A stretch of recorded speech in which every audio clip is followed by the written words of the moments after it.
안녕하십니까. 크립토의 진정한 가치를 전해드리는 블록체인 그라운드 지미입니다. 블록체인 그라운드. 형님들, 혹시 진격의 거인 다들 보셨습니까? 제가 요즘에 진격의 거인에 다시 빠져서 헤어나오지 못하고 있습니다. 진격의 거인을 포함한 애니메이션 산업은 날이 갈수록 커져가고 있습니다. 그런데 이 애니메이션 산업도 블록체인 그리고 크립토를 통해서 혁신할 부분이 있는 거 알고 계셨습니까? 남들 다 하는 AI, 결제망, 디핀 이런 거 할 때 틈새 시장에서 블록체인으로 이 애니메이션 산업을 바꿔보겠다는 프로젝트가 바로 애니메코인입니다. 제가 애니메코인 조사해보려고 유튜브 검색해보니 가격이나 차트 얘기뿐인 영상들만 잔뜩 있었습니다. 그런데 이 프로젝트 진짜 중요한 건 그런 숫자가 아니라 이걸 통해 무엇을 바꾸려는가입니다. 애니메코인이 웹3 시대에 어떤 창작 생태계 혁신을 꿈꾸고 있는지 차트보다 더 큰 그림을 함께 살펴보시죠. 애니메코인을 다루려면 먼저 그 이름의 뿌리가 되는 애니메이션 산업에 대해서 알아야 됩니다. 애니메이션 산업의 최고 위상을 가진 일본의 작품들을 통해서 살펴보겠습니다. 귀멸의 칼날, 아직도 안 보신 분 계신가요? 안 봤다 하더라도 이 귀멸의 칼날이 전 세계적으로 흥행했다는 것은 대부분 알고 계실 겁니다. 그리고 그 파급 효과 또한 어마무시했는데요. 한 예로 귀멸의 칼날 시리즈가 일본 경제에 가져온 수급 효과는 약 2,700억엔, 한화로 무려 2조 5,420억 원에 달합니다. 작품이 1차 창작물에서 그치지 않고 굿즈로, 그리고 작품 자체가 산업으로, 문화로 발현한 결과입니다. 이 정도면 야씨, 작가는 진짜 얼마나 벌었을까 하는 생각이 저절로 듭니다. 귀멸의 칼날 시리즈 중에 극장판으로 개봉한 귀멸의 칼날 무한열차편을 통해 작가가 얼마나 벌었는지를 찾아봤습니다. 극장판에서 보여준 랭고쿠의 뜨거운 희생은 전 세계 박스 오피스에서 4억 달러, 그러니까 5,500억 정도를 벌어들여 비미국 영화로는 사상 최초로 연간 박스 오피스 1위까지 달성시켰습니다. 대단한 업적이지 않나요? 그럼 작가는 진짜 얼마나 벌었을까요? 원작자인 고토게 코요하루가 벌어들인 수익은 불과 몇백만 엔, 그러니까 몇천만 원 수준에 그친다는 보도가 있었습니다. 이거 왜 그런 걸까요? 사실 1차 창작물 외에 2차, 3차 창작물이라고 하는 굿즈나 그 외 시리즈에 대해선 대부분 유통사나 외부 기업이 수익을 가져가고 원작자는 수익을 거의 배분받지 못한다고 합니다. 귀멸의 칼날이 이 정도인데 다른 작가들의 현실은 정말 더 열악한 거겠죠. 결국 애니메이션 산업의 화려한 외형 이면에는 불합리한 유통구조와 불투명한 수익 분배라는 문제가 자리 잡고 있어 창작자들의 몫을 챙기기 어렵고 팬들 입장에서도 내가 열광한 작품의 성공이 정작 작가에게 돌아가지 않는 현실을 보게 됩니다. 이러한 모순적인 구조를 실제로 바꿔나가자는 의지와 실제 그 흐름이 시작되었습니다. 어디서 시작되었느냐? 바로 웹3입니다. 블록체인 그라운드. 웹3, 블록체인, 그런 게 어떻게 불투명한 수익 구조 같은 걸 변화시킬 수 있는 걸까요? 이건 웹3의 핵심을 보면 간단히 답이 나옵니다. 웹3 기술의 핵심은 탈중앙화와 직접 참여에 있습니다. 즉, 유통사나 외부 개입 같은 거 없이 블록체인을 통해서 팬과 창작자가 직접 연결이 된다는 거고요. 팬이 소비만 하지 않고 작품 제작에 참여하고 콘텐츠를 확장하고 나아가 공유까지 할 수 있는 겁니다. 이런 웹3 환경을 기반하여 애니메이션 산업의 모순적 구조를 혁신하겠다고 나온 것이 바로 애니메코인인 것입니다. 통제자도 유통사도 없는 웹3 환경에서 애니메코인을 통해 창작자들의 활동을 확장시키고 보상할 수 있는 것입니다. 사례를 한번 살펴볼까요? 아즈키를 통해 애니메코인이 어떻게 쓰이고 기능하고 있는지를 아주 잘 확인할 수 있습니다. 아즈키는 이더리움 기반의 인기 NFT 컬렉션이죠. 그리고 매우 굳건하고 규모 있는 IP와 팬덤을 보유하고 있는 프로젝트입니다. NFT를 가진 홀더들에게 그 캐릭터에 대한 상업적 이용 권리가 주어지고 있습니다. 여기서부터 획기적이죠? 그런데 내가 작품을 만들었는데 이걸 누가 봐주고 사주고 이용해줘야 되는 거잖아요. 이때 활용되는 것이 애니메코인입니다. 최근에는 아즈키 트레이딩 카드 게임 출시를 준비 중인데 25년 3월에 알파 스타터 덱 한정판을 선보였습니다. 이 카드를 사려면 애니메 토큰으로만 결제할 수 있게 했습니다. 아즈키 프로젝트의 굳건한 팬덤을 기반하여 그 팬들이 만든 또 다른 창작물을 또 다른 별개의 작품으로 인정하고 홍보, 소비하고 이때 수익은 온전히 창작자가 가져가는 것입니다. 애니메 토큰을 활용해 새로운 콘텐츠에 참여하는 사례라고 할 수 있습니다.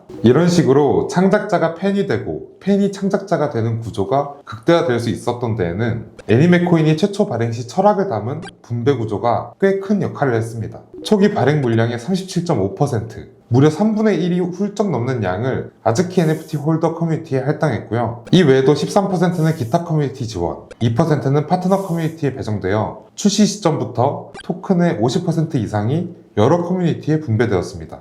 아즈키 커뮤니티가 애니메코인의 철학인 애니메이션 산업을 팬과 창작자가 함께 소유하는 구조로 바꾸자 라는 목표에 가장 부합했던 겁니다. 그리고 돈보다는 철학을 우선한 덕분에 애니메 코인은 특정 기업이나 팀이 주도하는 구조가 아니라 팬과 커뮤니티가 주인이 되는 분산형 생태계로 설계되는 것에 성공한 것이죠. 자, 이제 다른 코인들과 힘의 차이가 느껴지십니까? 애니메 코인은 단순히 코인 하나 만들어보자는 프로젝트가 아닙니다. 그래서 이 프로젝트는 이익을 위한 기업이 아니라 비영리 재단으로 출발했습니다. 우리가 만든 콘텐츠가 우리 손에 남을 수 있도록 콘텐츠 산업의 주도권을 창작자와 팬에게 되돌리겠다는 철학이 깔려있죠. 이 철학을 구체적으로 실현하기 위해 애니메 코인은 풀스택 애니메 전략이라는 걸 내세웁니다. 블록체인 크라운. 풀스택 애니메 전략이 뭐냐? 블록체인, 플랫폼, IP 확장, 이 세 가지 축을 한꺼번에 설계하겠다는 겁니다. 정리하자면 첫째, 자체 블록체인인 애니메 체인을 개발해서 애니메이션 IP가 유통되는 과정을 온체인에 담습니다. 둘째, 애니메닷컴 플랫폼을 통해 전 세계 창작자와 팬이 모여 콘텐츠를 만들고 유통할 수 있는 허브를 구축합니다. 셋째, 이러한 인프라 위에서 굿즈, 게임, 영상 등 다양한 콘텐츠와 IP를 커뮤니티 중심으로 확장해 나갈 수 있게 설계한 겁니다. 유통만 하는 게 아니고 NFT 판매만 하는 것도 아니고 애니메이션 산업의 밸류 체인을 재구성하겠다는 거죠. 그래서인지 이들의 현재 활동이 굉장히 글로벌해지고 있는 것을 확인할 수 있습니다. 애니메 코인은 최근 패럿 애널리틱스라는 콘텐츠 데이터 기업과 손잡고 글로벌 애니메 탑 40 차트를 출시하기도 했습니다. 음악에는 빌보드 차트, 영화에는 박스 오피스가 있듯이 이제 애니메이션 업계에도 공신력 있는 세계의 인기 지표를 만들겠다는 거죠. 이런 지표는 숨은 신작을 발굴하고 지역별 트렌드를 파악하는 데도 큰 역할을 할 수 있습니다. 그리고 애니메 코인은 닷애니메라는 최상위 도메인도 준비 중입니다. 닷컴처럼 앞으로 애니메이션 관련 프로젝트나 브랜드가 닷애니메 도메인을 쓰게 만들겠다는 전략입니다. 자가본드는 전 세계 애니메이션 팬과 창작자들이 닷애니메로 끝나는 도메인을 가질 수 있게 된다면 전 세계 애니메 팬들을 하나로 더욱 단결시킬 수 있을 것이라고 말했습니다. 애니메 코인의 풀스택 애니메 전략 어떠십니까? 제가 보기엔 이런 행보는 블록체인과 관련된 기술적 시도라기보단 콘텐츠 산업의 인프라 자체를 다시 설계하는 시도에 가깝다고 보입니다. NFT로 디지털 자산과 IP 소유권을 부여하고 애니메 체인 블록체인과 애니메닷컴 플랫폼으로 콘텐츠 유통과 팬 참여의 장을 만들며 토큰과 데이터로 커뮤니티 동기부여와 투명성을 확보하는 것이죠. 이런 큰 그림을 그리고 있는데 애니 덕후라면 지지하지 않을 이유가 없지 않나요? 블록체인 크라운. 살펴본 것처럼 지금은 창작자 경제가 화두인데요. 애니메 코인은 여기에 투자자 참여의 접점을 만들어줍니다. 단순히 토큰 가격이 오르내리는 걸 맞추는 게 아니라 애니메이션이라는 거대한 문화 산업의 구조적 변화에 베팅하는 기회를 주는 것이죠. 애니메 코인 재단이 내건 목표 중 하나는 전 세계 1억 명 이상의 애니메이션 팬들을 온체인 생태계에 참여시키겠다는 겁니다. 지금까지는 팬들이 좋아하는 작품이 있어도 굿즈를 사거나 표를 사는 소비자 역할에 그쳤다면 다오를 통해 애니메 코인으로 투표해서 거버넌스에 참여하며 NFT를 통해 IP를 공유하는 능동적인 참여자가 될 수 있다는 뜻입니다. 만약 이런 모델이 주류가 된다면 콘텐츠 산업 전반의 판도가 달라질 겁니다. 그리고 그 변화를 미리 준비하고 주도하려는 프로젝트가 바로 애니메 코인인 것입니다. 애니메이션뿐만 아니라 웹3 시대의 창작 생태계가 어디로 향하는지에 관심이 있다면 저는 아즈키와 애니메 코인이 그 방향성을 잘 보여주고 있다고 생각합니다. 기존에는 상상하기 힘들었던 팬 참여형 제작, 커뮤니티 소유 IP, 글로벌 팬덤 직접 연결 같은 그림이 이미 여기서 실행되고 있으니까요.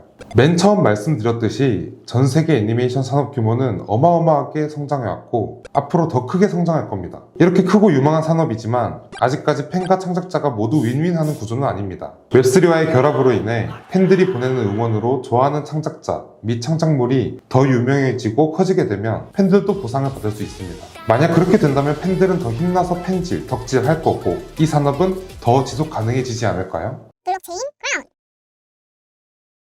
마지막으로 강조하고 싶은 말은 이겁니다. 많은 전문가들이 블록체인 분야는 4차 산업혁명의 중요한 부분이라고 얘기합니다. 4차 산업혁명은 산업 전반을 바꿔놓을 겁니다. 그러면 덱서나 홈페이지나 뉴스 기사를 찾아보면서 이 코인은 어떤 걸 혁명적으로 바꾸려고 하는 건지를 찾아보는 투자자가 되십시오. 오늘 소개해드린 애니메 코인은 애니메이션 팬덤과 블록체인이 만나 팬이 곧 제작자이고 투자자인 시대를 만들고자 합니다. 하지만 의료 분야, 물류 분야, 음악 분야, 스포츠, 쇼핑몰, 게임 등등 아주 다양한 분야에서 크립토와 블록체인을 통한 혁신이 꿈틀거리고 있습니다. 그러면 또 어떤 코인의 진정한 가치가 궁금하신지 댓글을 통해 남겨주세요. 구독, 좋아요, 알림 설정 부탁드립니다. 지금까지 들어주셔서 감사합니다.